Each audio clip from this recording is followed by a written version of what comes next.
لقمان حکیم آپ نے سنا ہوگا 21واں پارہ سورہ لقمان. یہ حکیم تھے, ان کے بارے میں اختلاف ہے کہ نبی تھے یا ولی تھے.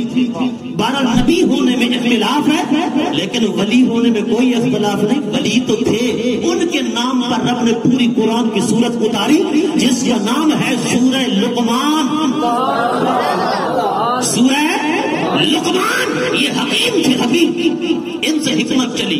حضرت لقمان حکیم وہ تھے جن کے سامنے بوٹیاں بھی بولتی تھی. کیا بات, کیا بات. حکمت اور طب کا آغاز, حکمت اور طب, یہ میڈیکلی سائنس جو ہے اس کا آغاز کہاں سے ہوا؟ حضرت سیدنا داؤد علیہ السلام سے. کن سے؟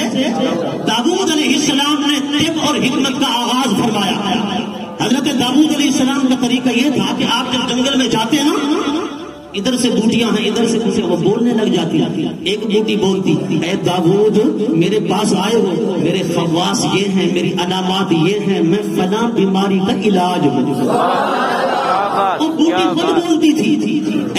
حضرت داؤد علیہ السلام اسے لکھ لیتے تھے. پھر آگے جاتے اگلی بوٹی بولتی, پھر آگے جاتے اگلی بولتی کہ اے داؤد میرے خواص یہ ہیں, میرے علامات یہ ہیں, میں فلاں فلاں بیماری کا علاج ہوں. حضرت داؤد اسے لکھ لیتے. حضرت لقمان حکیم بھی حضرت داؤد کے زمانہ میں تھے.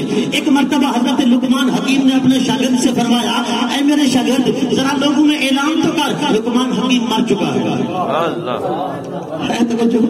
لقمان حکیم مر چکا ہے. آپ کے شاگرد نے اعلان کیا, لوگوں لقمان حکیم فوت ہو گیا, لقمان حکیم مر چکا. تو لوگ بولے ہوں یا نہ بولے ہوں, ایک بوٹی بولی جس کا نام حلیلہ تھا. اس نے کہا اگر مجھے کھا لیتے تو کبھی نہ مرتے, مجھے کھا لیتے تو کبھی نہ مرتے. ہرنولا نے بولا حلیلہ بول پڑی. حلیلہ کہتی ہے مجھے کھاتے تو کبھی نہ مرتے. حلیلہ نے کہا ارے ہرنولا وہ لقمان مرا نہیں, وہ زندہ ہے, زندہ ہے. اس نے کہا تجھے کس نے بتایا؟ کہا میرے علاج کو, میرے خواص کو, میری علامات کو لقمان کے سوا تو کوئی جانتا ہی نہیں. اس نے کھایا کیسے؟